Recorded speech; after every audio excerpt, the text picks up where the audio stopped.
Eu vi muitos homens brigando, ouvi seus gritos, estive no fundo de cada vontade encoberta. E a coisa mais certa de todas as coisas não vale um caminho sobre o sol. O sol sobre a estrada é o sol sobre a estrada, é o sol.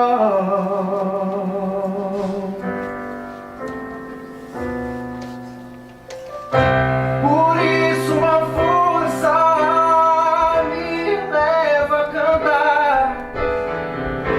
Por isso essa força estranha no ar.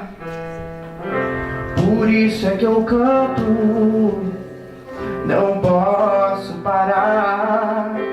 Por isso essa voz tamanha. Por isso uma força me leva a cantar. Por isso essa força estranha no ar. Por isso é que eu canto, não posso parar. Por isso essa voz tamanha.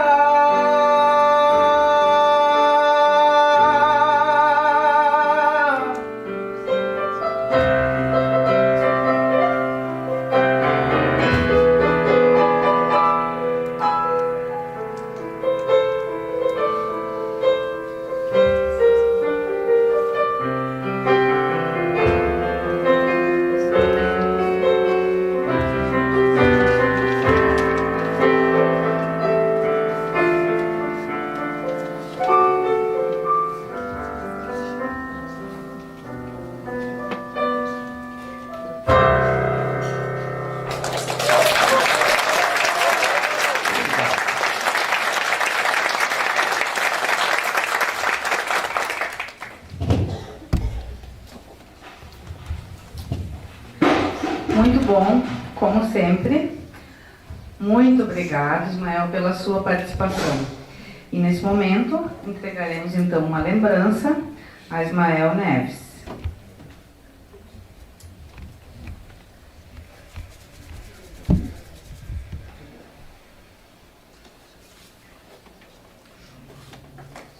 Obrigada.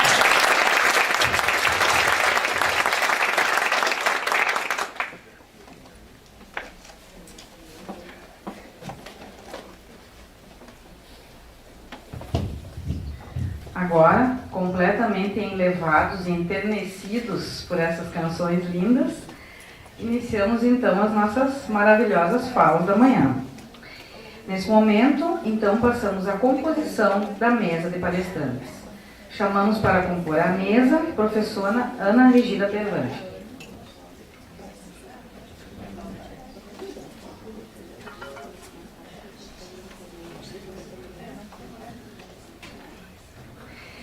Professor Dr. Carlos Blaia Pérez.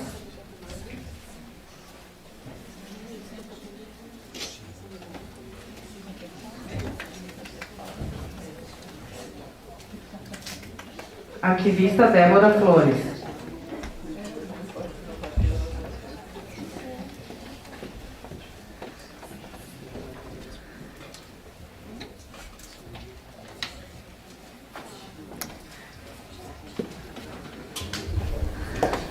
Ok?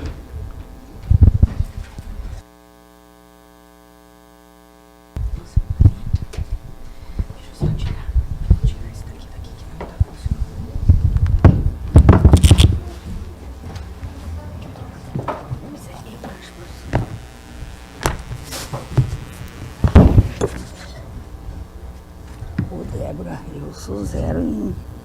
Tu vai me ajudar? Deixa. Como é que nós fazemos? Qual que é? É aquela ali. Essa aqui? Não, Essa aqui? essa. Isso.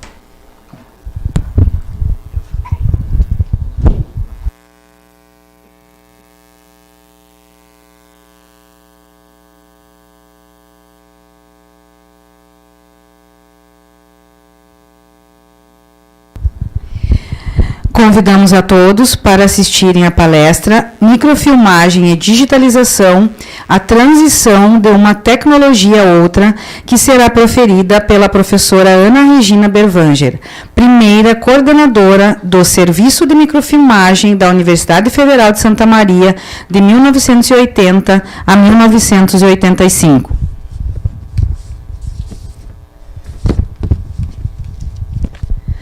Ana Regina Berwanger é licenciada em História e bacharel em Arquivologia pela UFSM, especialista em Administração de Arquivos pelo Ministério da Cultura da Espanha, OEA, em Madrid.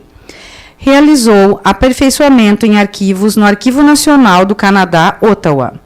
Foi docente do Departamento de Ciências da Informação da Universidade Federal do Rio Grande do Sul, onde ministrou as disciplinas de reprografia.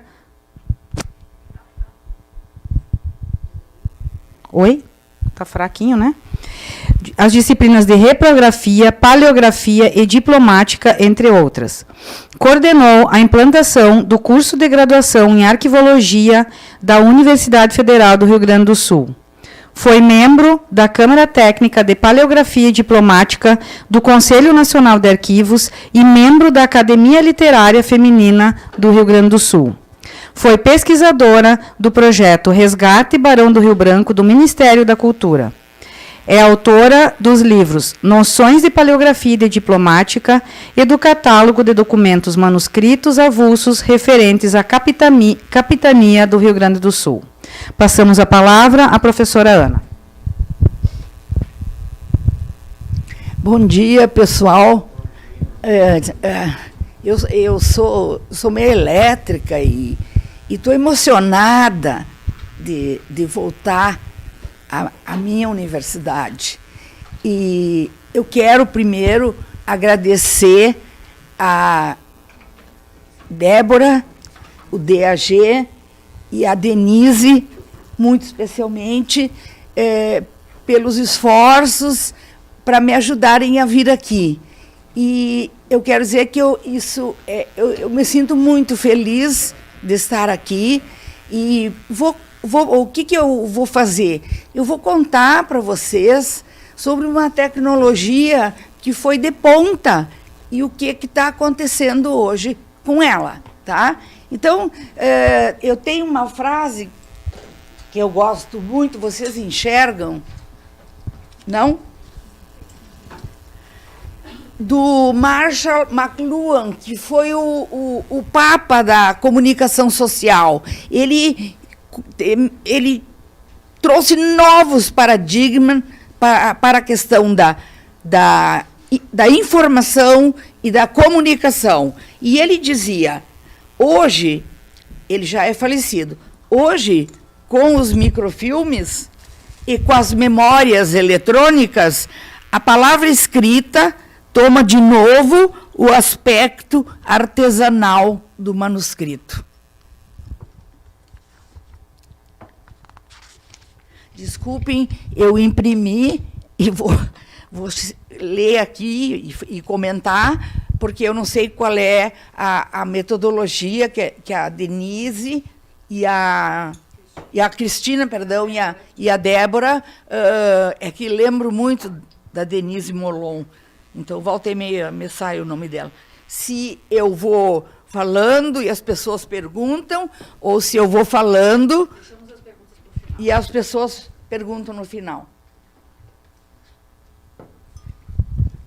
Meu laptop é um atraso de vida, não tenho um supra-sumo como o Blaia e a Débora.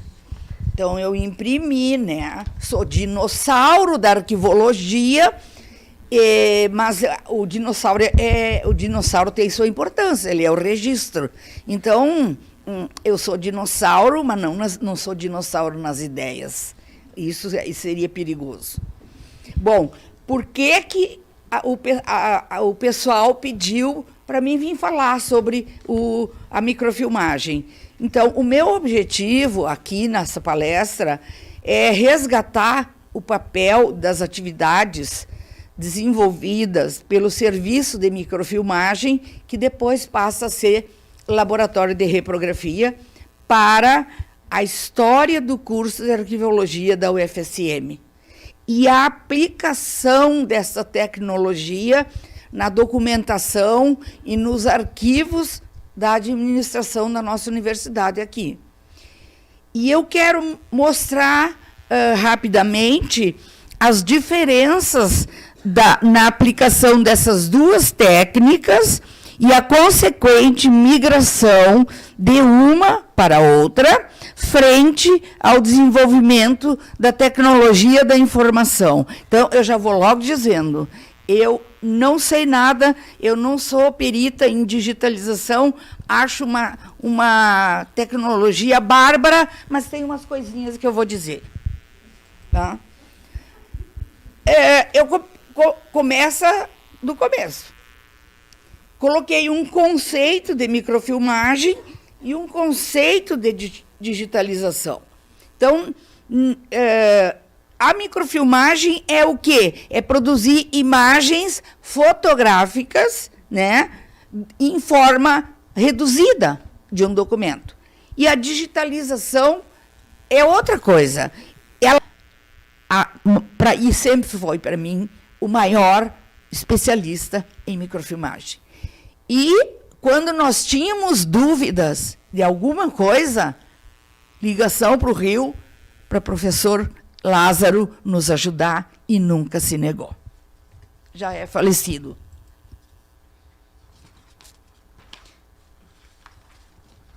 Bom, em setembro de 80, a Pró-Reitoria de Administração cria o cargo de coordenadora ou de coordenação do Arquivo Geral e Microfilmagem. Tá? E fui designada para esse trabalho. Entro numa sala, tem 5 homens ali, sentadinhos, e eu lá, aquela guria, como dizia o coronel, como era, Blay, do DEMAP? Amêndola. O coronel Amêndola, um coronel na administração do material e patrimônio. Ele dizia, mas o que tu quer, guria? Eu digo, não, eu quero fazer um trabalho nos arquivos. Olha que pode, de repente, ter uma bomba. Claro, ele era da ditadura. Mas, tudo bem. Chego naquela sala, está o seu Braunstein, que aqui o filho dele está aqui, aquela pessoa maravilhosa, aquele técnico, aquele fotógrafo.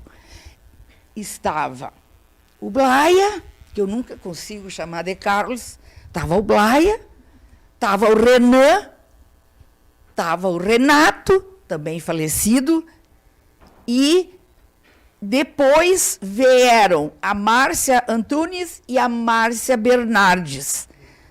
E o Antônio Chapinotto, meu vizinho de Camobi, meu filho e a Sarinha brincando junto, e depois filha arquivista, porque depois que tu é picado, como dizia a Astreia, minha professora, diretora do arquivo da Câmara dos Deputados, depois que o bicho da arquivologia te pica, tu está contaminado. Bem, como é que era constituído esse laboratório? Eram 2 microfilmadoras planetárias de médio porte, tinha uma rotativa, que normalmente era usada para cheques ou documentos padronizados, uma microfilmadora de grande porte, uma Zeiss. Cristina, vocês não falem, nem briguem comigo, porque eu não vou falar nos elefantes brancos, nem no cemitério de tecnologia, tá? Essa microfilmadora de grande porte, ela existiam só 5, parece, Blaia. Era no Brasil. Foi trocada pelo café. Sim, aí ela foi trocada pelo café. Então, eu falei com o professor José Fernandes, professor José Fernandes, como é que foi essa história? Não, é que Brasília, quando comprava material importado, eles negociavam a troco de café, de minério. Então, essa grande microfilmadora, que tinham só, acho que 5 no Brasil, nós tivemos a honra de ter esse tipo de microfilmadora. Alemã, e tinha um senhor no Rio Grande do Sul, em Porto Alegre, que dava apoio se houvesse qualquer problema. E depois nós tínhamos uma leitora, copiadora, como disse o professor, o vice do CSSH, desculpe o nome dele. Professor Remédios? Remédio, tá? Deve ser uma corruptela de remédio. Tá? Não me interessa. Eu falei para vocês. Essa leitora microfilmadora é aquela que ele apertava o botão e saía uma cópia. Uma montadora de jaquetas, que era um troço que se usava, porque o Blaia deu aula sobre isso, vocês devem saber. E um microscópio de polarização e um leitor já depois digitalizador.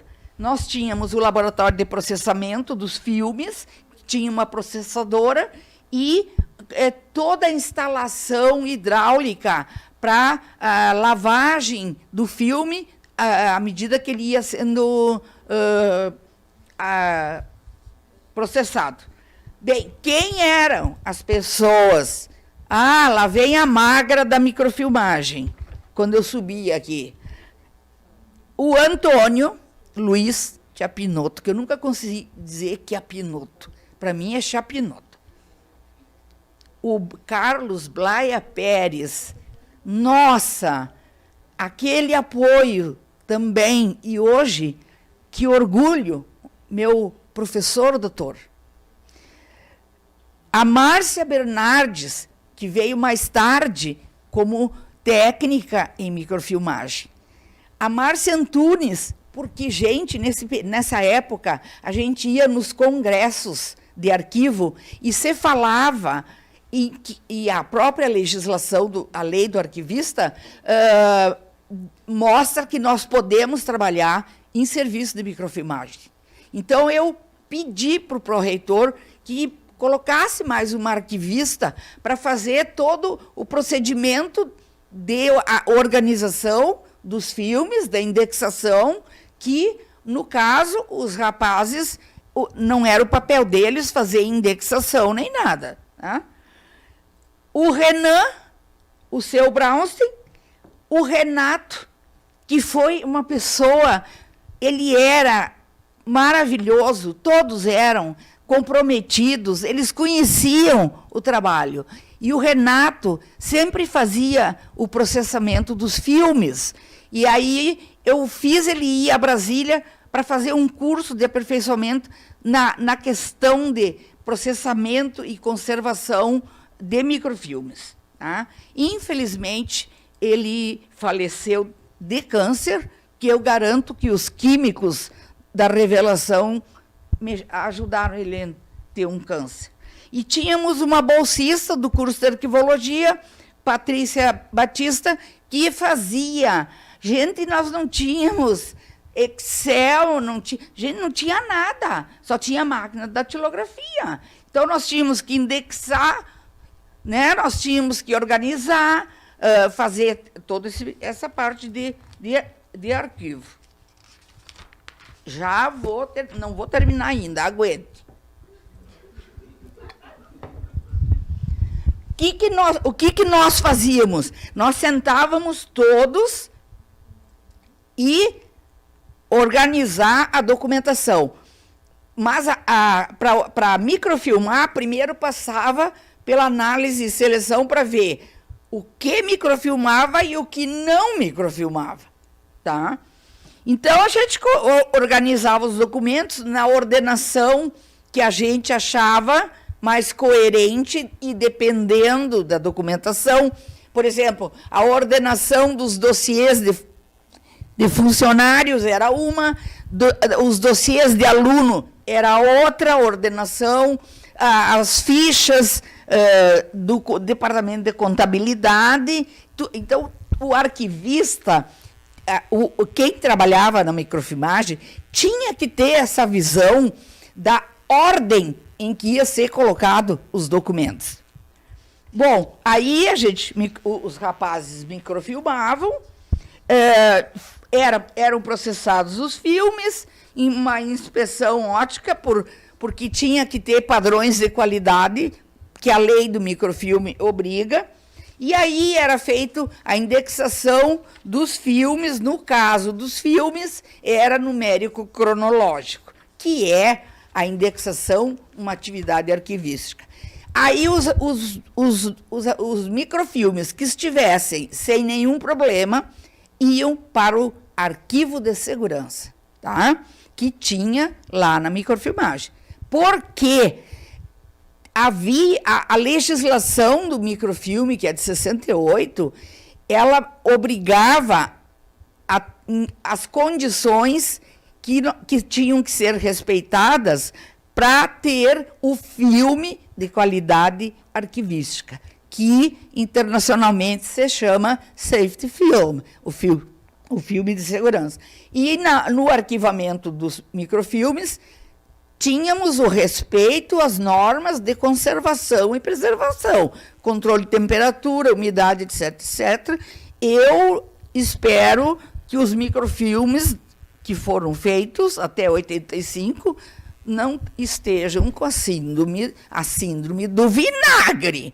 Quando tu abre o filme, tu já sente o cheiro. Bem, para vocês verem, foi tudo em 80.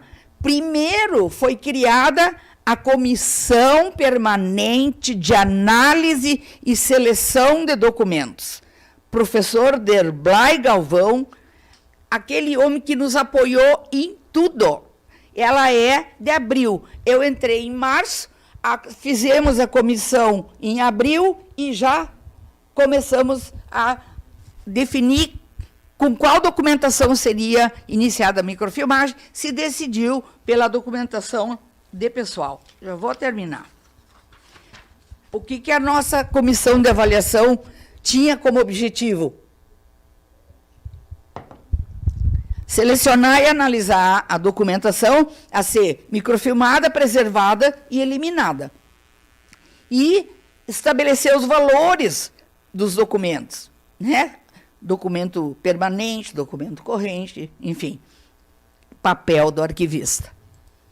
E os guris, se o Blaia me permite, e o Chaprinoto, seguiam a risca, e eu sabia que o que eles faziam não tinha problema. Nunca tive problema. Eles eram muito, muito competentes. Quais eram os valores, no caso, do que teria que ser microfilmado ou não? Tinha o valor dos documentos inúteis, que era uma eliminação imediata. Por exemplo, de repente, no dossiê do funcionário, tinha um bilhete, uma passagem de ônibus. Isso não era nem microfilmado. Depois tinha os documentos de valor temporário, documentos que eram microfilmados e o documento eliminado. Por quê? O microfilme tem valor do original. Isso é estabelecido pelo decreto, tá? E o valor permanente é quando os documentos são microfilmados e preservados, tá? Eu vou dar um exemplo rápido. Quando nós microfilmamos as pastas dos alunos já graduados, o formulário de matrícula, aquilo era microfilmado e eliminado. Por quê? Para o MEC e para a legislação federal, o mais importante era o processo de graduação. Então, com os documentos que estavam ali dentro, eu ia levar 1 hora para dizer todos os documentos, era microfilmado e preservado em papel. Tá? E isso era, depois, papel do arquivo da universidade, que vai ser criado, mas isso aí é outra palestra. Tá? Bom, essa comissão também criada pelo reitor, tinha o coordenador, que no caso era eu na época, um técnico em microfilmagem, que era o seu Brausten, o responsável, no caso, pelos arquivos, o departamento de pessoal, vinha lá os 2, 3 funcionários que trabalhavam com os dossiês dos funcionários. E sabiam, não, professor, esse documento tem valor para aposentadoria. Então, era o papel do responsável de arquivos. Tinha o assessor jurídico, que era o Nelson Mori, procurador autárquico, ele já deve estar aposentado, ele nos dava todo o suporte legal, a informação legal. Não, esse documento, pela lei trabalhista, não pode, ele interfere na avaliação do funcionário, ele interfere na aposentadoria. Então, a gente tinha o respaldo. E ainda, uma ou duas pessoas de cujo arquivo nós íamos microfilmar. Tá? E se fosse pegar uma documentação especializada, por exemplo, prontuários médicos, tinha que entrar um médico ou um enfermeiro na comissão. Tá? Então, vocês veem que a gente era um grupo com um suporte muito bom para as decisões, porque, gente, eu não dormia de noite, porque eu tinha que eliminar documentos. E eu era a guria da microfilmagem, a coitadinha, a magrinha, tá? Hoje eu sou uma gorda pipa, tá? Então, eu não dormia de noite. Eu não dormia. E depois, e não sei o quê, e aquilo rodava. Bueno, como eu já falei, você começou com o departamento de pessoal, depois os alunos, e depois as fichas financeiras. Bom, e ainda tinha que observar como arquivista e o pessoal, os guris, qual era o suporte desse... Era papel ofício, era cartonado, como, por exemplo, as fichas financeiras da contabilidade eram, eram cartolinas desse tamanho. Então, ela tinha que ir para a microfilmadora de maior porte. Eu quero só resgatar para vocês quais foram as entidades da área de micrográfica a nível de Brasil, porque o nosso laboratório, nosso serviço de microfilmagem, era referência a nível de Brasil. E nos encontros que haviam brasileiros, estaduais, nós fomos muitas vezes colaborar, muitas vezes colaboramos para dar um suporte técnico para outro setor, para um setor de microfilmagem que não tinha esse tipo de estrutura que nós tínhamos. Porque se uniu a questão da tecnologia da microfilmagem com o arquivista. Tá? Então, tinha Associação Micrográfica Brasileira, Associação Brasileira do Microfilme, Centro Nacional de Desenvolvimento Micrográfico, Senadem. Eles promoviam aqueles congressos poderosos em São Paulo, porque a microfilmagem tinha muito dinheiro e ela dava muito dinheiro, tá? Porque se cobrava, se tu fosse dar uma consultoria em microfilmagem, tu cobra por imagem. Como é hoje na digitalização, eles cobram por imagem. Tinha uma entidade que era americana, International for Information Management Congress, e a Associação dos Arquivistas Brasileiros, sempre presente. Quais foram os eventos da década de 80, 90, que foi o auge da microfilmagem? Convenção Nacional do Microfilme, Congresso Latino-Americano de Micrográfico, Seminário Nacional de Sistemas Micrográficos, a Expo Micro, além de cursos, palestras, tinha estandes com venda de equipamento. Fórum Brasileiro de Novas Tecnologias, Seminário Nacional de Microfilme em Biblioteca, porque aí já começava a diferença de quem microfilmava em bibliotecas e quem microfilmava em arquivos, me perdoem. Tá? E já se trabalhava a questão para os alunos. Eu ainda tenho a disciplina de organização e método? Tem? Não. Se acalme. Tá? Já tínhamos apoio da área de OIM, que se chamava, de Organização e Métodos. Bueno, vou finalizar. Qual é o panorama atual? Hoje, são os paradigmas técnicos, científicos, se apresentaram. A informação passa a ser essencial para uma sociedade. Começam a se desenvolver os sistemas de informação e as TI, as tecnologias de informação. E consequentemente, o surgimento da digitalização. E aí há um salto rápido para o uso da digitalização e a microfilmagem passa a ser substituída. Porque foi perdendo importância a microfilmagem. O lobby da digitalização era altíssimo, tá? E os equipamentos de microfilmagem passam a ser obsoletos, tá? O alto custo de comprar um equipamento novo, o alto custo de uma reposição de peças, tá? Não encontrávamos mais alguém. Nossa!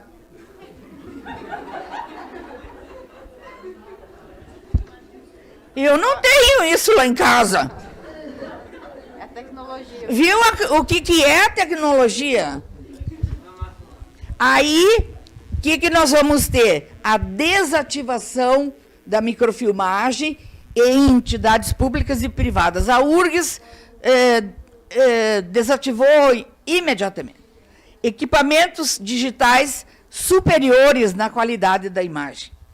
Mas uma coisa que pode vir brigar comigo, mas a digitalização é uma técnica muito frágil. Todo mundo tem experiência de estar digitando, como semana passada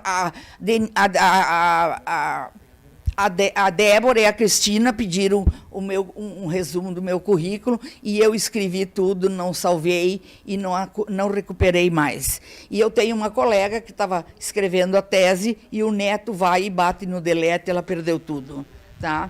Então, na microfilmagem não acontecia isso. É a fragilidade da técnica. E aí, o que se vê internacionalmente? A combinação da microfilmagem com a digitalização, os chamados sistemas híbridos, tá? E a digitalização também exige condições para a preservação. E os países de primeiro mundo fazem o quê? Eles digitalizam os microfilmes, tá? Então, o Canadá, a Alemanha, o Portugal, os Estados Unidos, que é onde eu vi, eles não desativaram a microfilmagem. Porque nas bibliotecas, as obras raras têm que ser microfilmadas. Eles não confiam só na digitalização. Então, eles microfilmam e digitalizam e aí põem para o mundo via internet. Então, para encerrar, eu quero dizer que a microfilmagem ainda é a tecnologia, estou falando de segurança, mais segura para preservar documentos, não é para agilizar a tramitação, não é para criar o documento já digital, antes o documento era criado no papel, né? Então, minha gente, desculpem, não tenho nada contra a digitalização, agradeço e quero dizer que a microfilmagem não pode ser o cemitério de equipamentos, porque nesses lugares que eu fui, os equipamentos continuam funcionando, porque eles mantêm a o atendimento aos equipamentos, a manutenção. Tá? Então, minha gente, digitalização é isso, ela vai evoluir para uma questão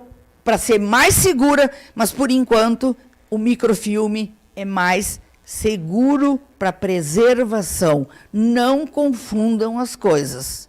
Muito obrigada e desculpe não ter tempo de dizer mais coisas, porque eu trabalhei 5 anos na microfilmagem com esses rapazes que eu tenho no meu coração para sempre. Obrigada.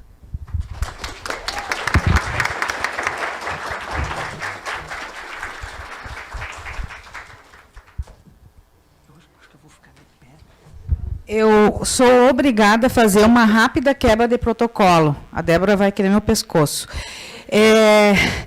Nós precisamos tirar uma fotografia. Eu não vou perder a fotografia. Não vou perder de jeito nenhum. Eu perco a palestra, mas não perco a foto. Eu gostaria que viessem aqui à frente, por favor, que a Pinoto, Márcia, Renan, os técnicos, para nós tirarmos a fotografia. Eu estou pedindo isso porque o Capinoto vai ter que sair daqui a pouquinho. Então, nós não podemos perder essa foto. E, professora Ana e Blaia, por favor. Tá bom, mas como dizia o Léo Guerreiro, a fotografia é eterna, principalmente a preta e branca, porque a colorida é uma porcaria, porque ela é feita de color. Então, quando vocês casarem e batizarem os filhos, tirem Foto preta e branca. Foto preta e branca, né, professor? Ali, aqui, ó. Aqui, ó. Aqui, ó. Fiquem aí, no degrauzinho mesmo, pode ser no degrau. Deixa eu dar um beijo aqui. Ai, meu Deus do céu! Ai, querida! Que saudade! Pode ser em cima, professor, em cima. Eu não te perco mais.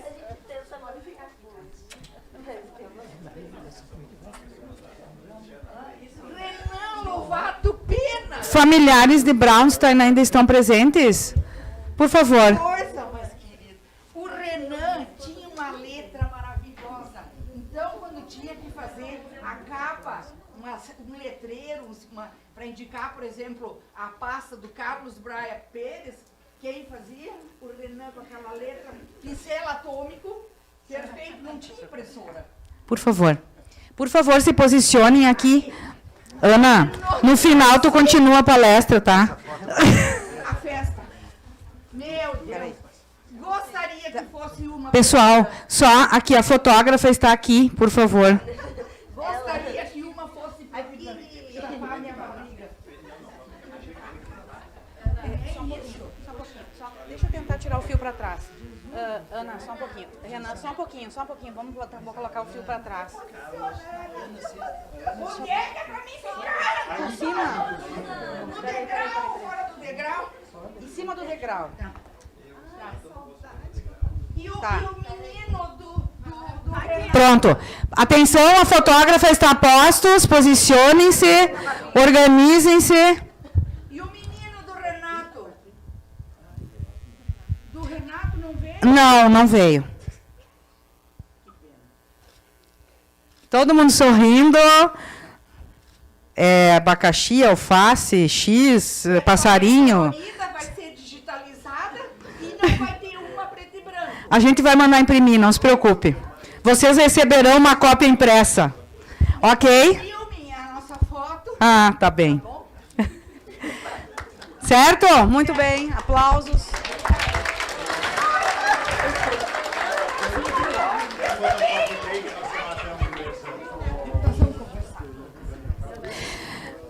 Por favor, a mesa de palestrantes pode se recompor. Convidamos todos para assistirem agora à palestra Reprografia, que será proferida pelo professor doutor Carlos Blaia Pérez, do curso de Arquivologia da Universidade Federal de Santa Maria. Ex-professor, aposentado já. Carlos Blaia Pérez é bacharel em Arquivologia pela UFSM, mestre em Multimeios pela Universidade Estadual de Campinas, Unicamp, doutor em Biblioteconomia e Documentação pela Universidade de Salamanca, Espanha, foi docente das disciplinas de Fotografia e Microfilmagem, as quais, na reforma curricular, se fundiram na disciplina de reprografia no curso de Arquivologia da UFSM. De 1986 a 2017, o professor Blaia ministrou essa disciplina. Ingressou na UFSM em 1979 e aposentou-se em 2017. Professor Blaia, a palavra é sua.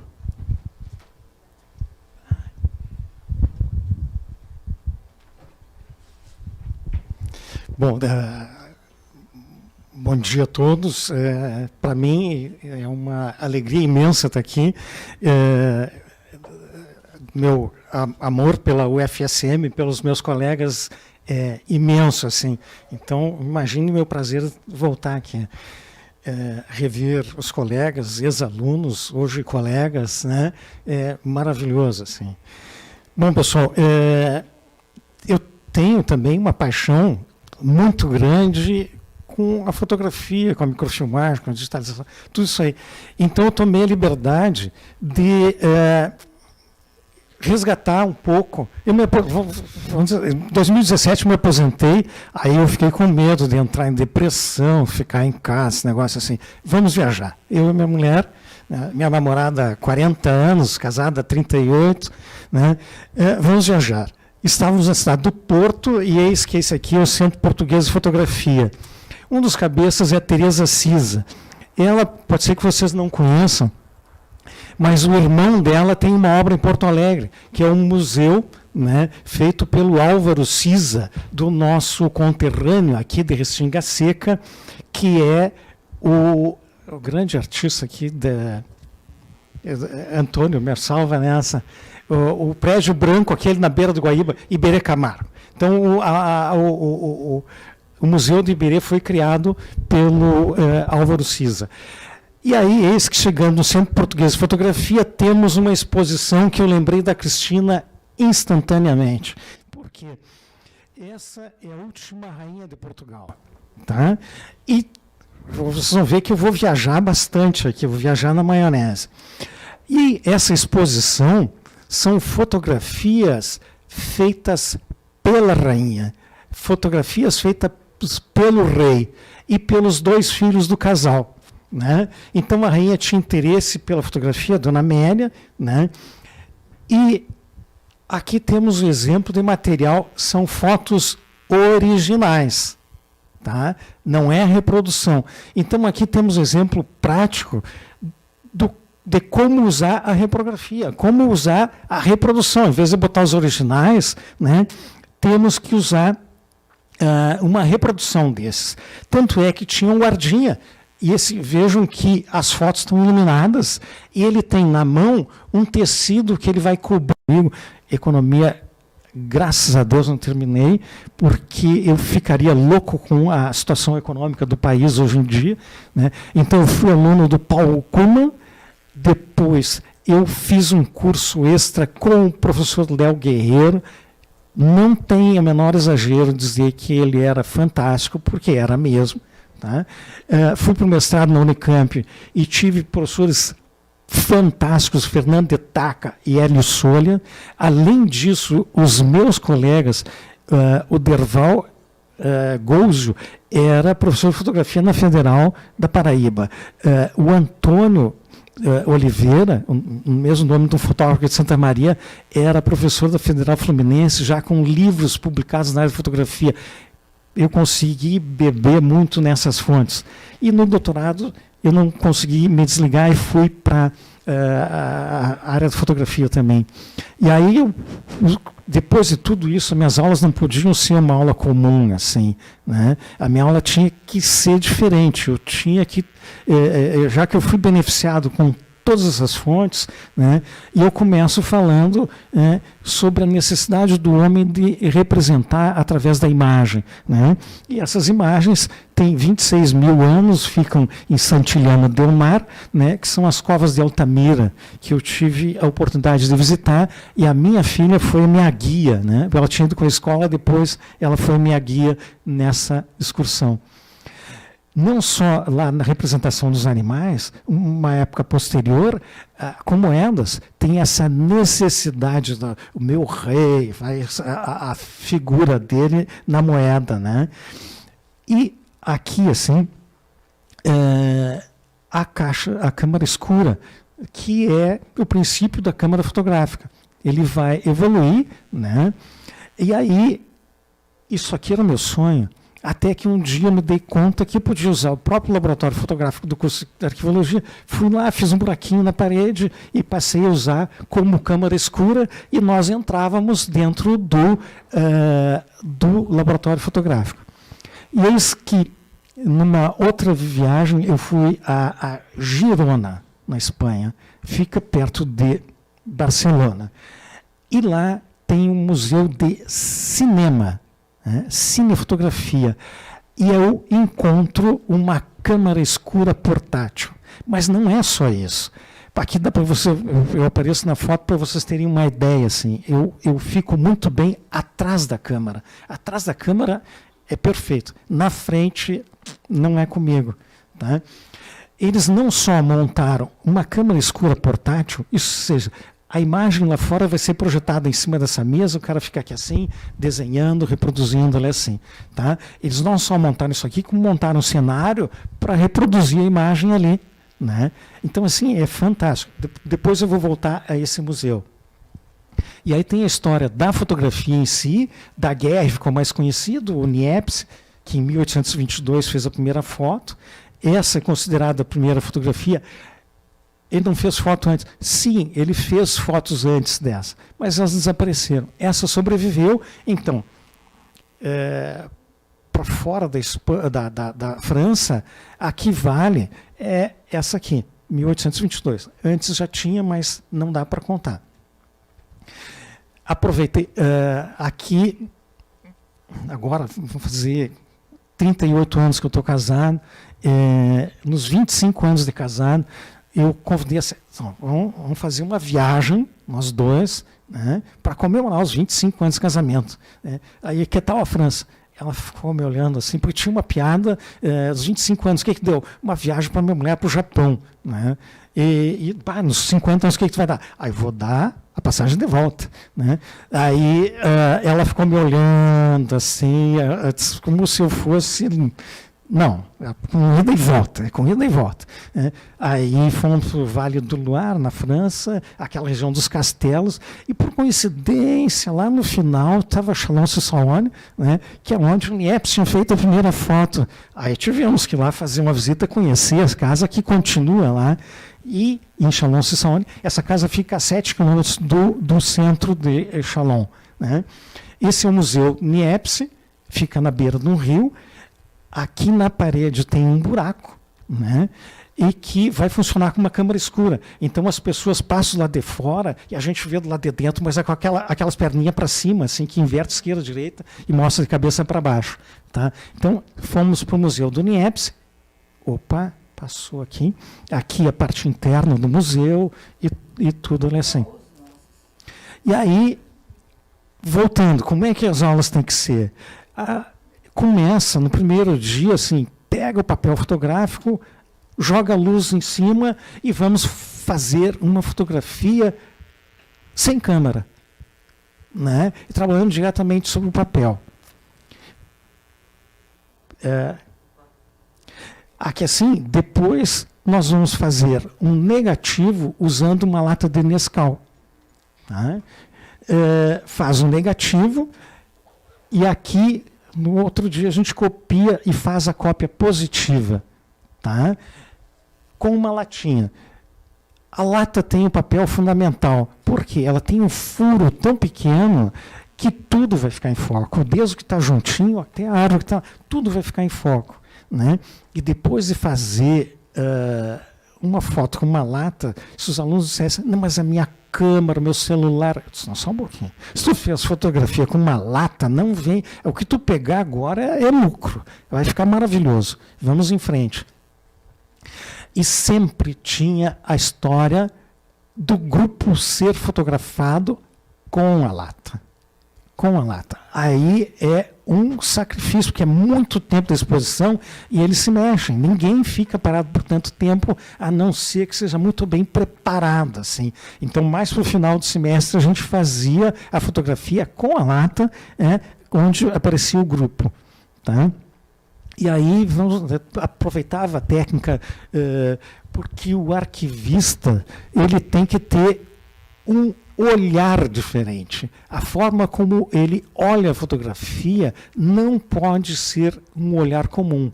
O jornalista e o arquivista têm por obrigação ter um olhar diferenciado. E o que significa o olhar diferenciado? É saber que uma fotografia assim, ela não está... É claro que ela está tremida, o fundo, a gente chama fundo lavado. É uma criança descendo uma rampa, né? Isso aqui em Itaara, né? Na frente da nossa casa, lá o meu filho, quando era pequeno, hoje ele é maior do que eu, né? E barbudão e tal, mas isso aqui é o meu filho descendo. Então, eu usei uma velocidade baixa para deixar o fundo lavado. Aqui, assim, a ideia de passar o movimento, isso através do obturador, é o tempo que fica aberto para formar a imagem. A gente pode se perguntar se é menino ou menina, mas que ele está se embalando, a gente não tem a menor dúvida, porque o movimento passa. E aí bate um pouco da preguiça, janela de casa, vou fotografar, fazer foto noturna. Então, aqui o trajeto dos carros passando, que ficou o rastro. A luz vermelha, a sinaleira, aquela luzinha traseira, deixa esse rastro. Isso trabalhando com o obturador. E sem sair de casa, novamente, eu tenho flash, né? Consegui fotografar, sou tão rápido que consegui fotografar um raio. Não é nada disso. Eu fui lá, coloquei a câmera, deixei o obturador aberto e consegui fotografar um flash. Isso é técnica, não é milagre. Então, tudo isso eu fui passando e sempre da forma mais leve e mais divertida. Isso tornou um problema. Tá? Por quê? Porque os alunos, não sei tudo, não preciso estudar. Não, eu era pago para dar aula e para cobrar. Eu não posso ficar só na parte boa, tem que a parte ruim. E aqui era um balão que estava cheio de água, mas no momento em que já não tem mais o balão, mas a água ainda está redonda antes de cair, né? Então, eu estava ali, e isso para mim era diversão, né? Aqui uma série de fotos que foram feitas com uma diferença de alguns segundos, né? Só mexendo com o diafragma. Ele totalmente fechado vai dar a ideia de que é noite, quando a gente percebe pelas sombras que está amanhecendo, né? Aqui seria uma exposição normal, vai abrindo um pouco mais, já vai parecer um dia de verão assim, né? E aqui assim é o verão depois de uma seca terrível, né? Mas tudo é simplesmente uma abertura de diafragma. Então tudo isso o arquivista tem que saber. E isso sempre foi minha preocupação, passar o maior número possível de informações de uma forma leve, né? E que eles entendessem, que guardassem isso para a vida. Aqui, diafragma dá para trabalhar com o foco, está fora do foco, lá no fundo fora do foco. Conforme vai fechando o diafragma, eles vão entrando em foco. Né? Então, o que dá para fazer com a fotografia? Os tipos diferentes de fotografia. Aqui é em Lyon, né? Outro lugar que é imperdível, porque ali tem outro lugar, mas não incluí as fotos, porque tem a Maison Lumière, a Casa dos Lumière, que foram os que popularizaram o cinema. A rua do primeiro filme está preservada e a casa que eles moravam sabe, Palácio Piratini é um pouquinho melhor. Tá? Então, aqui é na cidade de Lyon. O tipo de objetiva é olho de peixe, porque essas colunas curvas dos lados, elas sim vão indicar o tipo de objetiva. Esse tipo é com teleobjetiva, ninguém vai chegar pertinho para fotografar. Macro, que é muito pequeno. O zoom, de um lado da rua, a igreja do outro, o que dá para fazer? Então, dá para pegar praticamente toda a igreja ou pegar detalhes. Né? Até um detalhe da porta. Né? Então, os diversos ângulos sem atravessar a rua. E um outro que eu gosto muito é essa fotografia. Isso aqui é Salamanca, né? Aqui a igreja de São Estevão, e o Cristóvão Colombo encontrou os reis da Espanha nesse prédio aqui. Tá? Então, para vocês terem uma ideia, e a universidade já tinha 300 anos nessa época. A universidade é de 1218, ela tem 800 anos hoje, né? E o encontro com os reis da Espanha foi ali. O que eu vou pedir para vocês observarem é o seguinte: vejam como esse prédio está longe e eu vou trazer ele para perto. Tá? Outra coisa importante, sempre tentei trazer as minhas fotos. Não adianta eu pegar nos livros, olha só o que o fotógrafo está... Não, se eu fui capaz de fazer, os alunos também poderiam fazer. Vejam como dá para mudar a ideia de distância entre o prédio e essa escultura. Né? Parece que o prédio vai ficando mais perto. E isso é tudo uma alteração de perspectiva que a gente consegue alterar através do zoom. Tá? Bom, mas parei um pouquinho. O negócio não era sobre microfilmagem, digitalização, e tu está só viajando aí assim. Não, pessoal, agora vamos voltar para Girona, na Espanha. Tá? Na Espanha tem o arquivo municipal, né? Aí é em catalão, é tudo em catalão. Imaginem, a primeira vez que eu fui para Barcelona, Girona fica do lado de Barcelona, resolvi de carro. Sim, toda a sinalização é em catalão, a gente não entende nada. Né? Em Girona, esse ano, em novembro, vai ter a 17ª jornada Antônio Varés, que é imagem e pesquisa histórica. Tá? Então, todo ano tem uma publicação, isso aqui é fantástico, tem alguns textos em catalão, aí não é fantástico, aí é complicado. A gente consegue baixar isso aqui na internet e vale a pena. É um dos melhores eventos sobre fotografia no mundo. Tá? É muito bom. E tem o Juan Boadas, que é o cara que organiza tudo isso já há 30 anos. Tá? Esse senhor de bigode branco é o Juan Boadas. Tá? Eu estive visitando o Juan Boadas agora há pouco tempo, e o que eles estão fazendo? Como é que eles estão digitalizando? Né? Tem o sistema de iluminação e aqui, uma câmera fotográfica. Ou seja, nos últimos 30 e poucos anos, eu tinha o compromisso de passar informações para os alunos. E vai para a microfilmagem, vai para a digitalização e vai para... Pessoal, a fotografia resolve bem. Tá? Por quê? Porque nós estamos falando lá de um scanner de microfilme que custou R$35 mil. Hoje passaria de 50. Uma câmera fotográfica com 10 mil a gente resolve. Uma câmera de boa qualidade, um sistema de iluminação com LED, para não esquentar tanto, né? E a gente resolve uma série de problemas. Né? Então, essa é uma câmera digital de alta resolução. Esse é o senhor Juan Boadas, ele é genial. É super. Tem essa.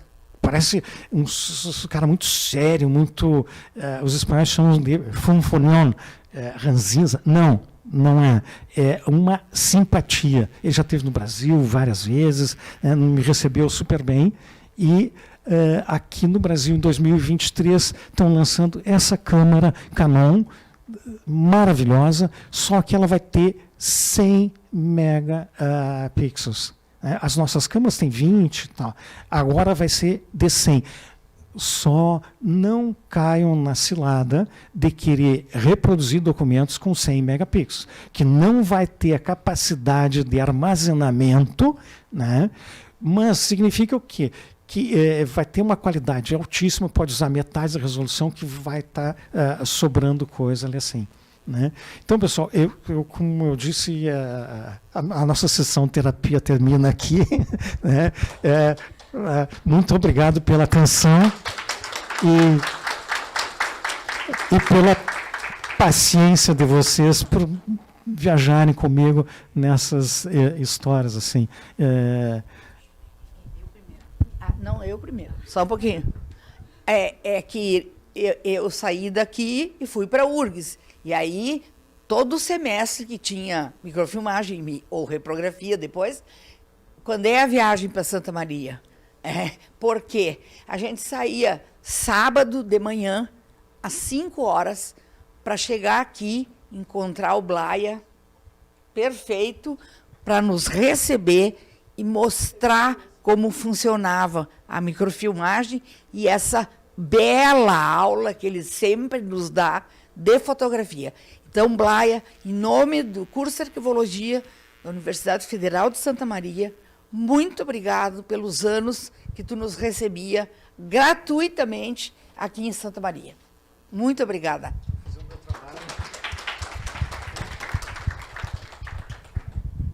Fica brigando comigo pelo telefone.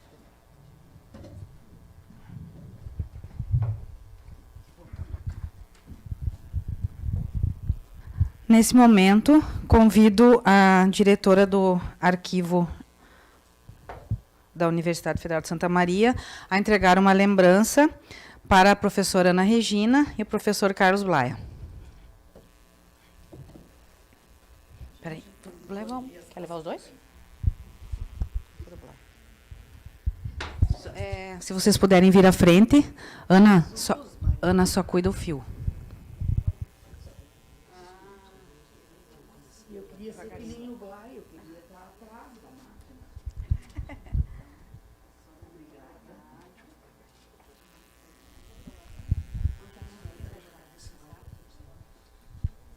Espera aí que está caindo.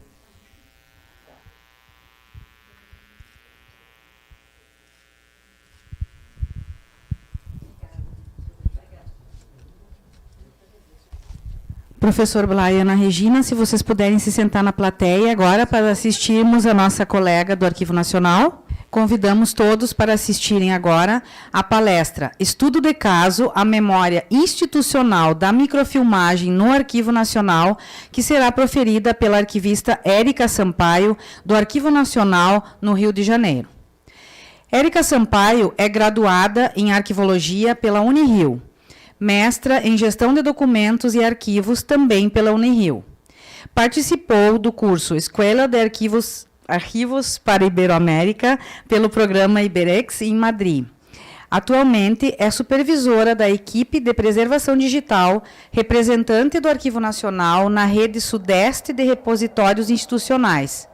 Integrou o grupo executivo do programa AN Digital, membro da Câmara Técnica do CONARC de Preservação de Websites e Mídias Sociais e convidada da Câmara Técnica de Certificação do RCD-ARC. Faz parte do Grupo de Trabalho de Atualização da Legislação Arquivística do Estado do Ceará. Trabalhou na construção de material didático dos cursos EAD promovidos pelo SIGA. Integra a comissão organizadora do primeiro Seminário Internacional de Processamento Técnico e Preservação de Acervos em Arquivos. Pode falar. Oi, vocês me ouvem bem? Vamos testando até ajustar aqui, pode falar. Então tá ótimo. Bom, primeiro eu queria agradecer novamente essa oportunidade. A gente fala tanto, a gente já está falando em preservação de páginas web, e aí a gente volta para reprografia, para microfilmagem, resgatar toda essa memória, isso aí é muito importante, inclusive para as equipes que trabalham nela, né, com isso. E aí eu queria agradecer essa oportunidade de falar pela equipe de microfilmagem também, pelo Arquivo Nacional, seu concessor. Eu vou compartilhar aqui a minha tela.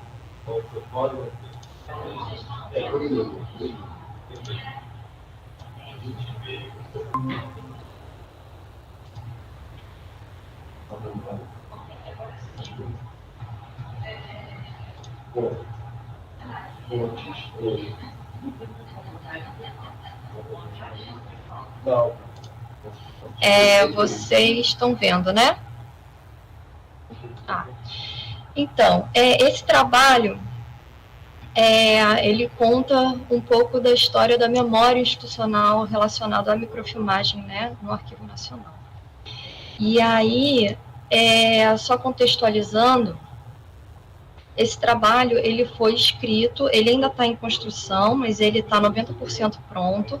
Ele foi escrito com a participação de muitas pessoas.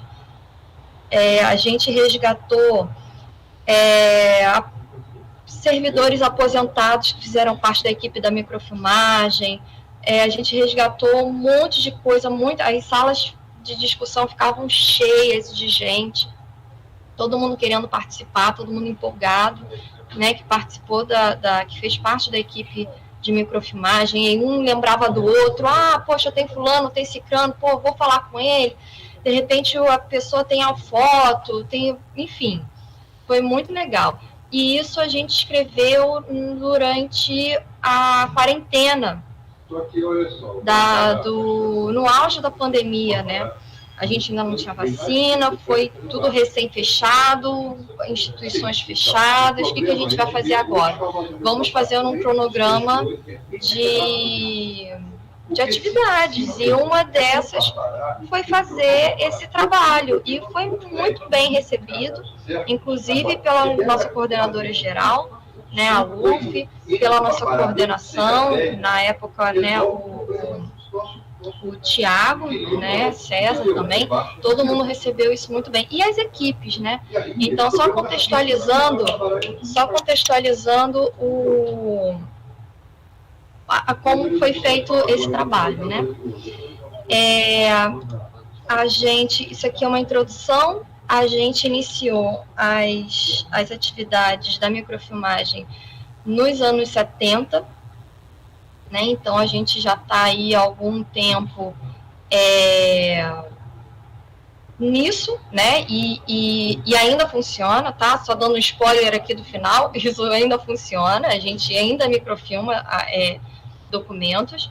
Em 85, a sede do Arquivo Nacional passou. A gente estava do outro lado do Campo de Santana, para quem não conhece aqui, as redondezas, né, do Arquivo Nacional no Rio de Janeiro. A gente tem o Campo de Santana, que é um parque grande.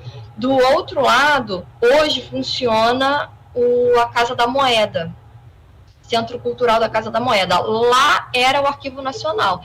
E aí a gente fez uma troca, né? O Arquivo Nacional veio para cá, a Casa da Moeda foi para lá. Então a gente está hoje no antigo prédio da Casa da Moeda. E isso aconteceu em 85. A gente tem um prédio muito alto, são 7 andares de edifício, né? Onde tem os nossos depósitos, e no subsolo, em 85, foi para onde foi o laboratório de microfilmagem, enquanto o conjunto tombado estava em reforma. O conjunto tombado só foi apto, né, ao trabalho, a gente só passou para esse... A gente está me faltando a palavra, mas enfim, a gente foi transferido, né, o corpo técnico foi transferido aqui para esse prédio histórico depois dos anos 2000. E aí o laboratório veio junto. Então, todo foi desenhado para o recebimento do laboratório aqui. Então, a gente tem uma sala que tem um buraco no teto justamente para ser colocada a torre, né, dos equipamentos do microfilme. Foi tudo muito bem desenhado assim, para receber o laboratório de microfilmagem. Aqui a gente tem um breve histórico.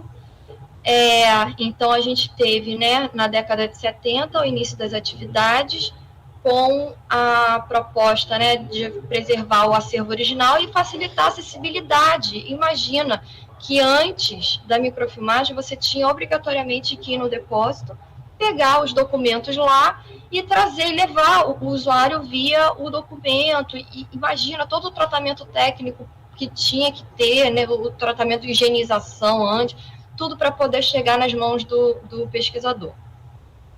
E isso foi um facilitador enorme, porque num rolo de microfilme você tem, sei lá, 500 imagens, 1000 imagens, e aí você via o acervo, às vezes, quase inteiro, dependendo do tamanho, né, num rolo de microfilme. Isso aí a gente ganhou muita agilidade na questão do lidar, né, com o usuário que vinha pesquisar o acervo aqui na instituição.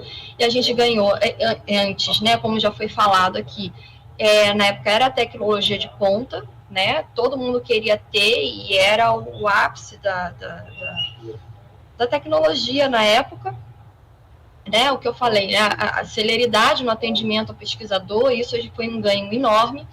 Em 90, a gente teve, na época, né?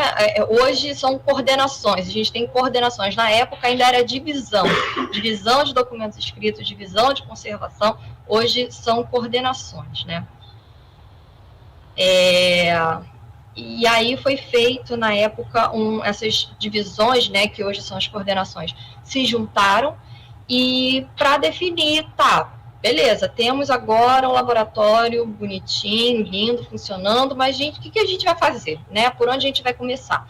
E aí fizeram um grupo que definiram 30 fundos, né, de acordo com demanda de usuário, estado de conservação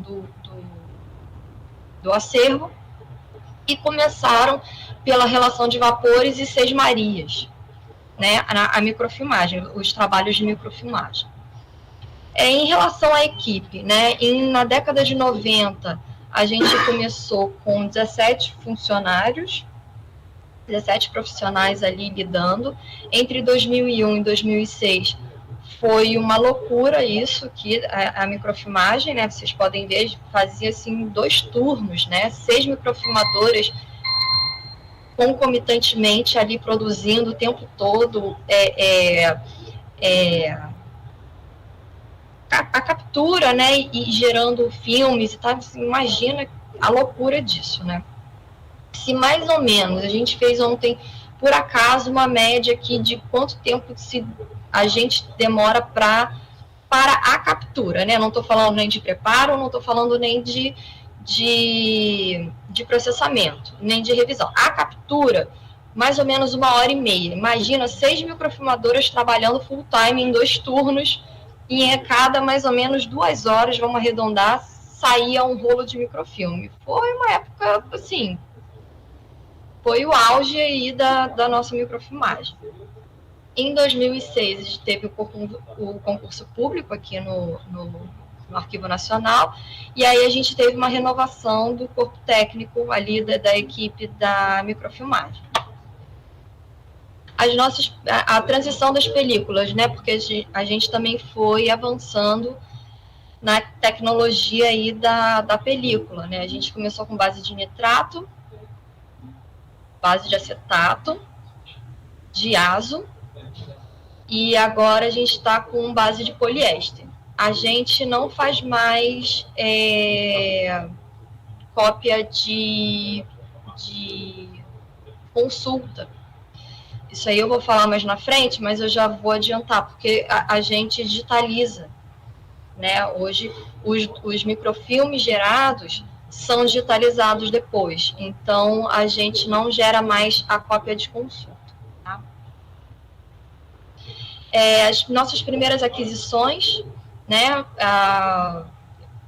Eu vou passar aqui rapidamente, porque eu tenho fotos, imagens, porque nem eu sei, se eu falar Kodak MR2, eu não sei o que era, mas enfim, mas eu tenho uma similar aqui, eu vou passar algumas fotos para vocês.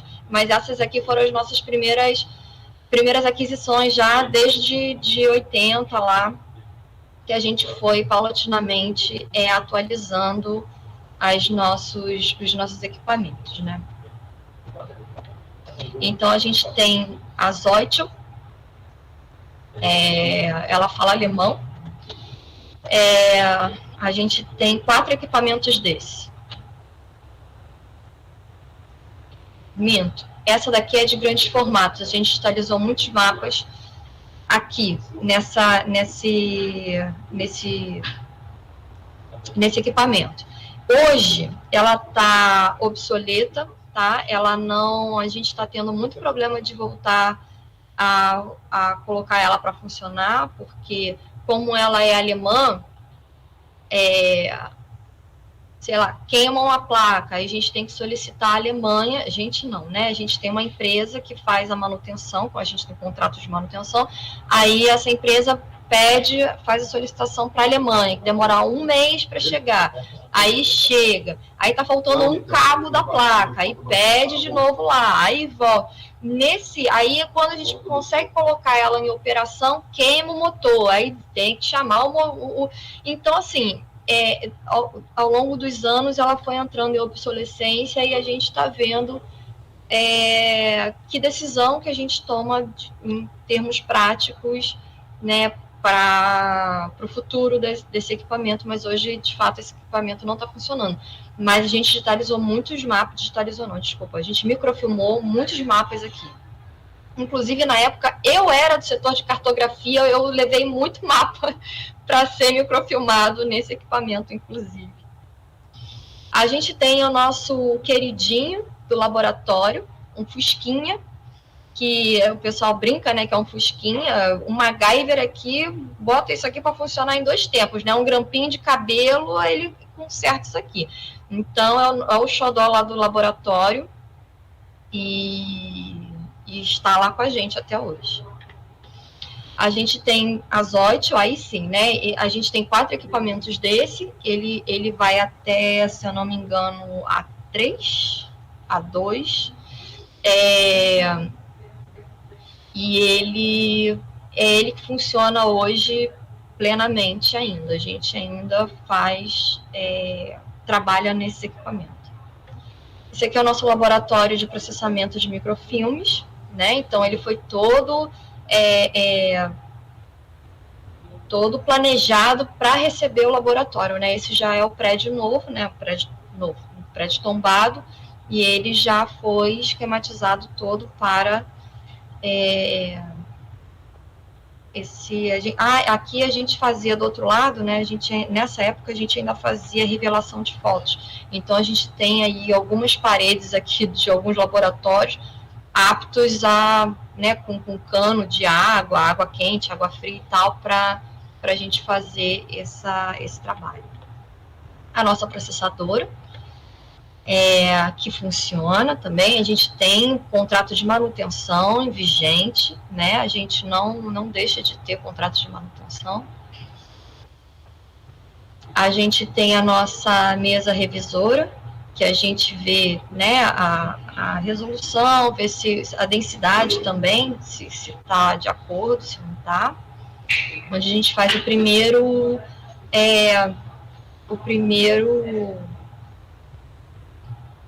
a primeira revisão, né, pós-processamento.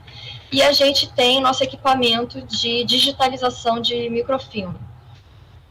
Hoje, a revisão do fotograma, né, da imagem, da captura, é feito da forma digitalizada. Então, saiu um microfilme, né, lá da primeira revisão, a gente digitaliza e volta para o operador as imagens digitalizadas, porque aí ele vai ter melhor do que ficar, né, numa posição, porque era uma posição muito incômoda, né? Imagina passar todo o rolo ali naquela posiçãozinha. Então, é muito mais confortável a gente fazer essa revisão na imagem digital. A gente tem projetos, né? A gente teve projetos muito importantes de microfilmagem. A gente teve o projeto Resgate, que foi uma troca de microfilmes com o governo de Portugal, né? A partir disso, a gente conseguiu padronizar as sinaléticas. Imagina, padronizar internacionalmente as sinaléticas, né, entre governos e tal, isso foi muito, muito produtivo. A gente teve um projeto MINC, que foi um dos mais significativos, que aconteceu em 2001. A gente conseguiu verba, financiamento, a gente conseguiu a modernização do laboratório de microfilmagem, isso foi um ganho enorme. Lembrando que nessa época, né, a gente tinha aí 2 turnos de captura, de 4 revisores, é uma coisa de doido, tudo proporcionado por esse projeto também, viabilizado por esse projeto, né. A gente teve o projeto de Tribunal de Segurança Nacional, que foi a séria apelação do que a gente estava falando, né, dos escravos. Tinha acervo tridimensional, que a gente microfilmou acervo tridimensional. Vocês têm noção do que foi isso? A gente microfilmou acervo tridimensional. É isso, é o que a gente faz aqui. A gente vê o que dá para ser feito e não, vamos tentar, e a gente vai lá e faz o melhor que pode. E saiu esse trabalho. A gente teve o projeto Barbosa Lima Sobrinho. A gente tem um vídeo, tá, no YouTube. Aqui tá o nome do vídeo, se vocês jogarem lá. Tá no canal do Arquivo Nacional, no YouTube. Já fazendo a propaganda aqui. A gente tem aí, se você jogar, né, o Manual de Tratamento do Acervo Barbosa Lima Sobrinho. Vai aparecer lá, e aí tem os técnicos falando como foi esse processo, né, de microfilmagem desse acervo. O Fundo Seis Marias, né, porque é um fundo probatório de terras, então imagina você ter isso microfilmado com sinaléticas, com termo de abertura, com termo de encerramento, né, enfim, é uma coisa muito importante, né. A gente teve, e aqui é um resumo, né, dos projetos de outros fundos que a gente microfilmou aqui: a Federação Brasileira pelo Progresso Feminino, Relação de Vapores, Registro Civil, o SPMAF, Gabinete Dom João, e agora a gente está microfilmando o DPMAF. O DPMAF está sendo todo microfilmado e depois a gente digitaliza para dar acesso no nosso sistema de informação, que é o CIAM.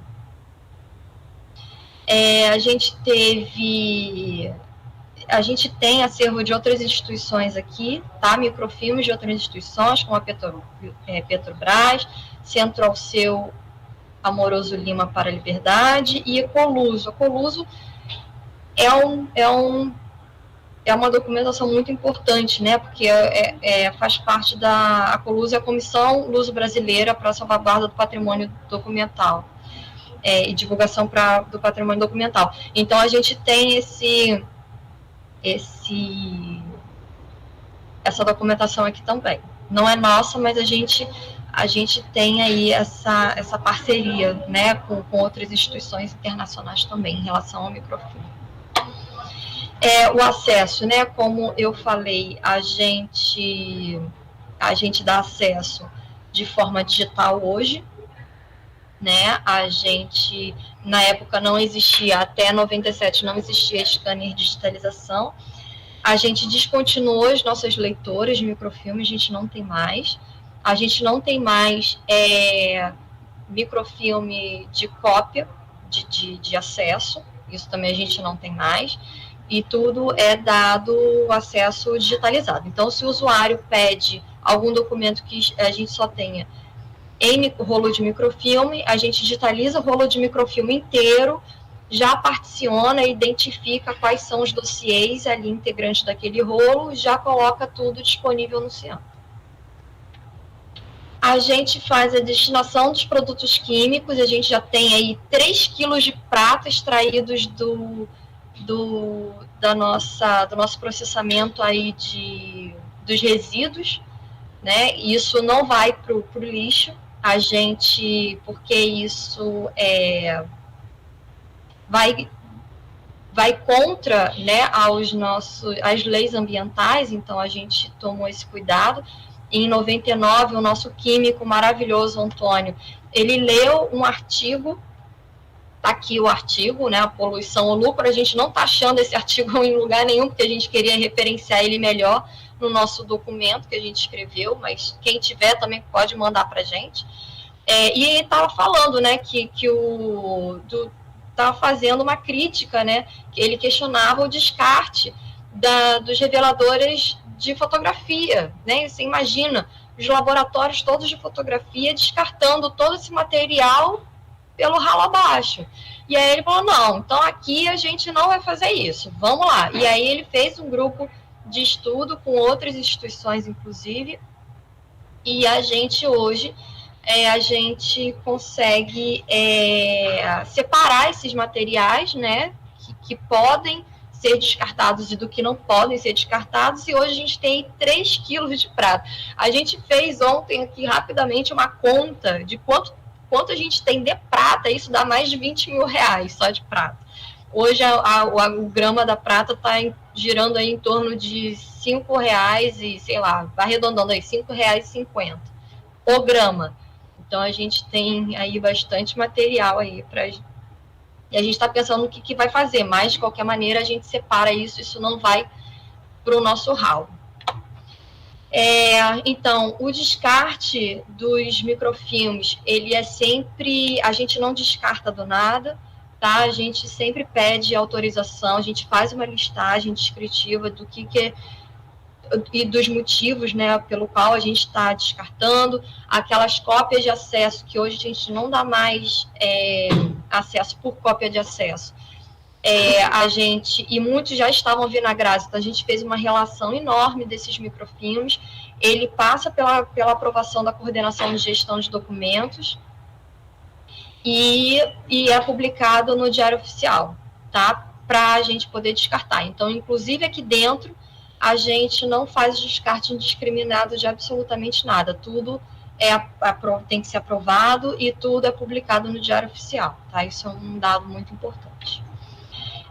Então, a digitalização de rolo, né? A gente tem esse número hoje, né? Porque os dados foram levantados em 2020, eu acabei não tendo tempo de atualizar esses números. Mas não queria não trazer esses números, né? Então, de qualquer maneira, já em janeiro de 2020, a gente tinha mais 7 mil rolos de microfilme, mais 7.500, né? E já disponibilizados mais de 4 mil, né? Chegando a 5 mil rolos de microfilme. Então, a gente tem mais da metade aí já digitalizado e disponível, né? A gente faz treinamentos externos e internos, visitas técnicas, consultas técnicas ainda, a gente recebe visitas de instituições de ensino, principalmente alunos de graduação de arquivologia da Unirio, a gente recebe bastante, até porque uma das professoras, né, lá é a Ana Celeste, nossa colega de trabalho aqui, hoje já aposentada, mas a gente tinha esse trânsito muito bom, né? Temos, né? Um trânsito muito bom com as universidades, a gente recebe instituições de ensino, alunos mesmo, a gente dá tanto treinamento quanto cursos, né? Para ONG Ser Cidadão, que são alunos de formação profissional, acho que ali de 2º grau, logo que termina o 2º grau, algo do tipo ali. Eles fazem esse curso auxiliar administrativo aqui no Arquivo Nacional, e aí eles fazem todo um laboratório ali prático de microfilme de outros, e eles passam também por outros setores, mas a microfilmagem está no roteiro. A gente tem aqui, né, as cooperações técnicas, agora a gente está com uma aproveitando aqui, né, com a Universidade Federal de Santa Maria. Então, agradeço também terem procurado a gente, é sempre bom a gente poder dialogar sobre isso, sobre as boas práticas, né, e não deixar isso morrer, porque, né, olha quantos anos que a gente tá nessa, né, e a gente tem documento que às vezes só tá microfilmado e o original a gente já não sabe nem mais onde está, ou foi perdido, mas está no microfilme, né. Então, agradeço essa lembrança, né, ter procurado a gente para essa operação. Aqui, já quase finalizando a minha apresentação, eu trouxe uma listagem, uma relação de todas as equipes que passaram pela microfilmagem. Em agradecimento também a essas pessoas, graças a essas pessoas todas que vocês vão ver aqui por slide aqui passando, a gente tem hoje o laboratório que a gente tem hoje os profissionais altamente capacitados que a gente tem, e isso é muito importante. E eu quero, assim, eu fiquei muito emocionada, assim, preparando esse material para mostrar para vocês, porque aqui tá toda a dedicação de todo mundo que tem os nomes citados aqui, sabe? E, assim, a gente está falando desde a década de 70, é muita gente que passou, e é um trabalho que continua até hoje, que a gente leva da melhor maneira que a gente consegue, que a gente pode, e é isso, com todo o carinho que esse assunto merece, né? Então, eu vou passar aqui os nomes das pessoas, das equipes, com os seus respectivos supervisores também, que passaram todo esse tempo aqui no setor de microfilmagem. Olha aí a quantidade de pessoas, né? Aquele período em que tiveram 2 turnos, né, de 4 revisores, e olha a quantidade de pessoas, né? É muita gente.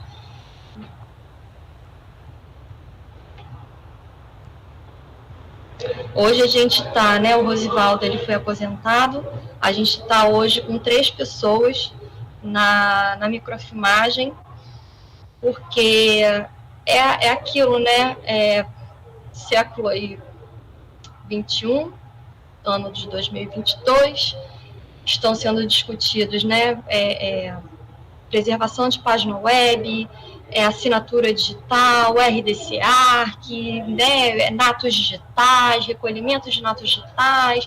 Então, acaba que, por uma questão política, institucional, ou de necessidade, né, institucional, vai se redirecionando energias para outras frentes. Mas não por isso a gente deixa de se utilizar da microfilmagem para tratamento do nosso acervo, né? E aqui a gente tem a imagem, que é a foto de preto e branco colorido das nossas equipes, de parte do pessoal que passou aqui na equipe de microfilmagem, que fez história aqui no Arquivo Nacional. É isso, obrigada, gente. Bom, Érica, eu vou te convidar a continuar conosco aí no link. E para todos os presentes e os que estão assistindo, e inclusive para a Cristina, vou comunicar que eu vou pular o protocolo. Agora eu que vou pular o protocolo e já assumo daqui, tá? Só para a gente finalizar, devido ao adiantado da hora, né? Estamos com alguns colegas nos assistindo online, mas alguns ainda presentes conosco. A gente queria muito agradecer a Érica pela disponibilidade, assim como toda a equipe do Arquivo Nacional que tem nos acompanhado, né, nesse resgate que também estamos fazendo. Assim como vocês, né, tivemos aqui, a Cristina teve fez um brilhante trabalho de resgate dessa história, né, professora Blaia, professora Ana Regina, todos os nossos colegas que estavam aqui da microfilmagem. É muito emocionante e a gente entende o porquê passada a hora, porque são muitos anos de história para contar. São muitas memórias, muito trabalho, como a Érica falou, muito trabalho envolvido de muita gente. Assim como vocês, nós também temos, né, uma trajetória longa na microfilmagem. E esse evento, eu vou aproveitar, eu prometo que eu termino em 5 minutos, tá? Só mais 5 minutos da atenção de vocês, porque a gente precisa fazer esse marco, né, que é um dos objetivos que nós tínhamos desse evento, fazer um marco justamente por essas dificuldades de obsolescência da tecnologia de microfilmagem, principalmente dos equipamentos, né? Não da tecnologia em si, mas a dificuldade no serviço público de manter um equipamento funcionando, o apoio das pessoas experientes para estarem junto conosco, né? Fazendo os equipamentos continuarem em funcionamento, e também porque a gente já tem hoje toda uma legislação que traz, né, a produção dos documentos nato digitais, né? A gente já tem trabalhado isso, então eu quero mostrar rapidamente para vocês. Eu vou tentar rápido fazer compartilhado a minha tela com a Érica, para ela poder nos acompanhar também, mas para que a gente possa apenas trazer para vocês, então, o que a gente está fazendo em termos de digitalização na UFSM. A gente sempre coloca a digitalização arquivística, porque isso é diferente do que simplesmente fazer uma digitalização indiscriminada. Então, como já foi trazido aqui também pela professora Ana, a digitalização ela é uma cópia digital de um documento que foi originalmente produzido em meio suporte físico, meio papel. O documento digital ele vai ter a característica de ter 3 elementos: o hardware, o software e a informação que está armazenada nele. Para que a gente possa trabalhar o conjunto disso tudo de uma forma arquivística, a gente precisa de vários elementos, dentre eles normas, políticas e normas que tratem de gestão arquivística, de preservação digital e de segurança da informação. Essas normas elas vão funcionar quando eu tiver um ambiente de gestão e quando eu tiver um ambiente de preservação e de forma integrada, para que eu não perca a cadeia de custódia, para que eu não perca, né, toda a garantia de autenticidade e confiabilidade em todo o decorrer do caminho. Na UFSM, desde 2014, a gente vem trabalhando com um modelo conceitual de documento digital, seja ele oriundo de uma digitalização, seja ele um documento nato digital. Nós trabalhamos o nosso CII, que é o Sistema de Negócio Institucional, aplicamos no CII os elementos de gestão arquivística do EARC Brasil e com o RDC Arc como nosso repositório digital institucional.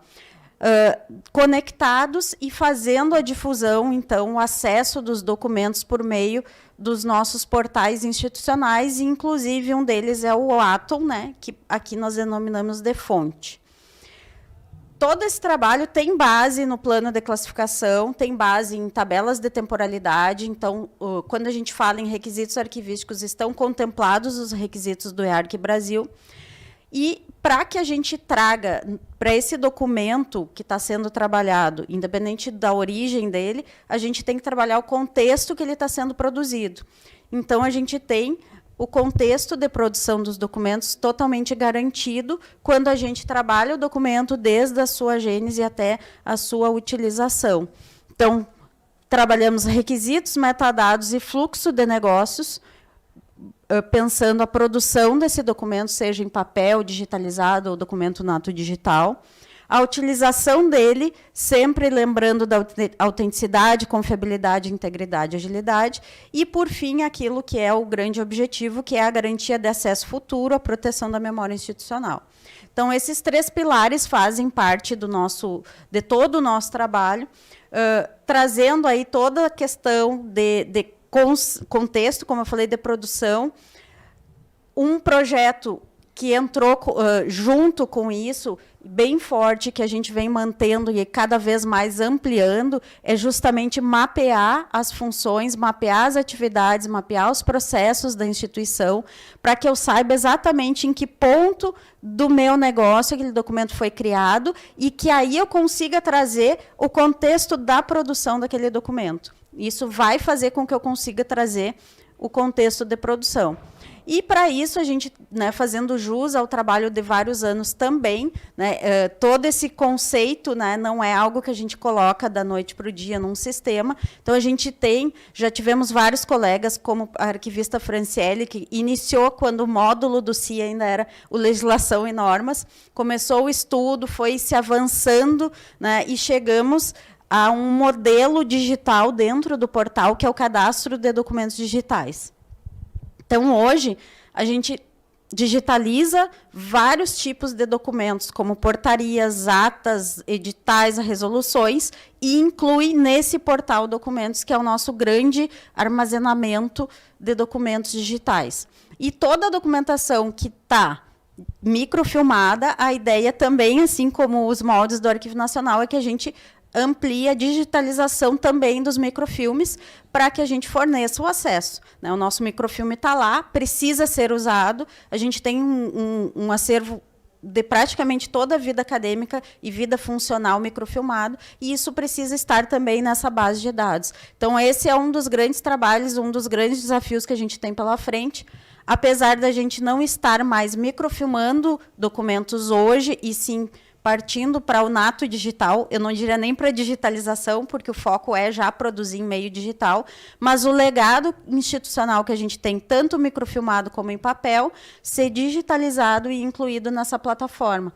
Porém, levando em consideração todo esse contexto, quem é o agente que produziu, com base em qual atividade, em qual função, o documento contextualizado com a sua classificação. É um trabalho bastante difícil, porém, ele é muito gratificante quando a gente vê o resultado dessas amarrações, desses contextos, por meio desses links e relações entre os documentos. Então, eu tenho uma portaria que designa membros e eu tenho um regimento que deu origem àquela comissão, e tudo isso está relacionado dentro desse portal. Esse portal é de acesso público, então qualquer cidadão, nacional ou internacionalmente, pode entrar nesse portal, consultar nossa base de dados. Nós temos já mais de 260 mil documentos disponíveis para consulta pública. Então, isso se tratando de documentos no portal, que é o foco da digitalização. Mas temos também a digitalização de fotografias, digitalização da própria TV Campus, da rádio, né, de fitas cassete, fitas VHS. Tudo isso está sendo incluído no Fonte também, que é o nosso ato, e fazem parte, então, desse trabalho de resgate também, né, de alguns outros documentos que não foram alvo de microfilmagem e que agora a gente está fazendo o processo de digitalização. A exemplo da primeira resolução do nosso portal, Resolução 1 de 1965, disponível para consulta, também com as suas relações, por quais resoluções ela foi revogada e por qual outra resolução deu andamento, né, naquele assunto. Aqui a gente fez só rapidinho para vocês entenderem os tipos de documentos que a gente está trabalhando neste portal, que inclui, então, as atas, portarias, resoluções, editais e todos os outros documentos avulsos que vierem, né, como demanda para que a gente possa incluir dentro desse portal. Trabalhamos, né, então, o DAG é o setor que faz a orientação e assessoria para que as unidades façam esse serviço, diferente da microfilmagem, que pela robustez que tinha de equipamento e de técnica, a digitalização é algo mais facilitado, então a gente partiu para algo descentralizado, então não é o DAG que oferece o serviço de digitalização. O DAG ele faz a assessoria e a capacitação e o acompanhamento desse processo todo, mas quem faz a digitalização são as unidades. Então, é uma nova dinâmica de trabalho, onde eu tenho centralizado apenas a coordenação do trabalho, mas a execução ele é feito nas unidades. E isso é resultado do processo de transformação digital que a gente vem enfrentando, que trabalha legislação, sistemas de governo e também essa realidade de desburocratização, né, que as instituições têm trazido. E aí nós temos uma série de normativas, como o exemplo o AFD, que é o Assentamento Funcional Digital, que a nossa Pró-Reitoria de Gestão de Pessoas está à frente, o próprio acervo acadêmico digital, com a portaria do MEC, que determina que todo o acervo acadêmico tenha que estar em meio digital, o processo eletrônico, enfim, e demais normativas que estão nos levando, né, para que a gente seja cada vez mais digital.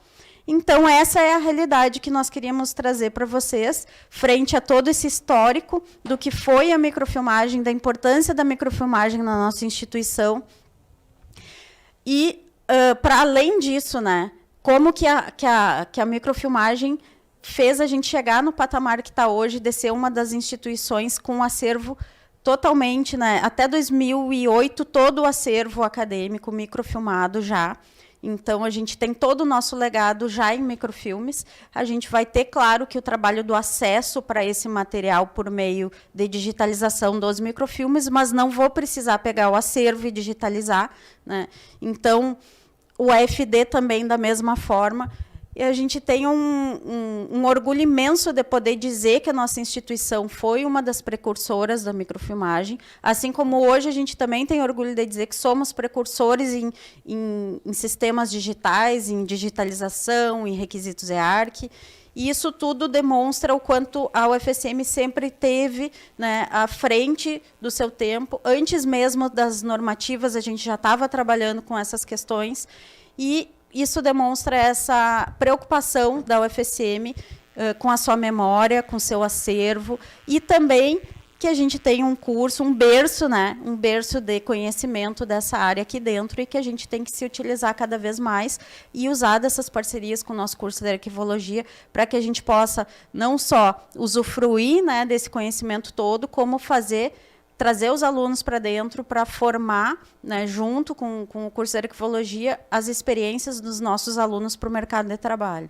Então, essa é a ideia que a gente queria trazer para vocês hoje, demonstrar em que patamar a gente está, quais os nossos próximos desafios e o quanto a gente ainda tem para caminhar, apesar de toda essa história, né, Érica, que a gente faz esse resgate, né, valorizando todo o trabalho que a gente teve até hoje e projetando, então, muito mais desafios para o futuro, com essas inovações que têm vindo, mas também sem deixar de lado toda essa trajetória que faz parte da nossa construção, faz parte da UFSM que a gente é hoje.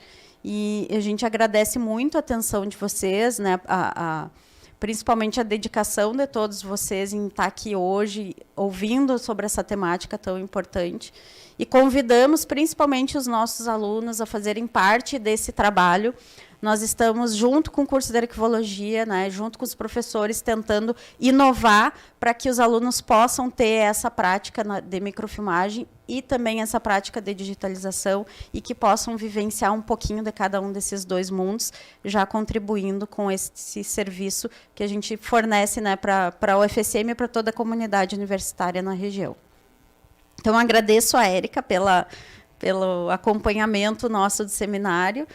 E agradeço a todos os presentes. Eu não sei se a Cris quer fazer algum encerramento, então, já, devido ao adiantado da hora, podemos encerrar. Agradecer ao nosso pessoal da transmissão, apesar dos percalços de hoje, né, como toda tecnologia tem suas questões, né, ela é ótima quando funciona.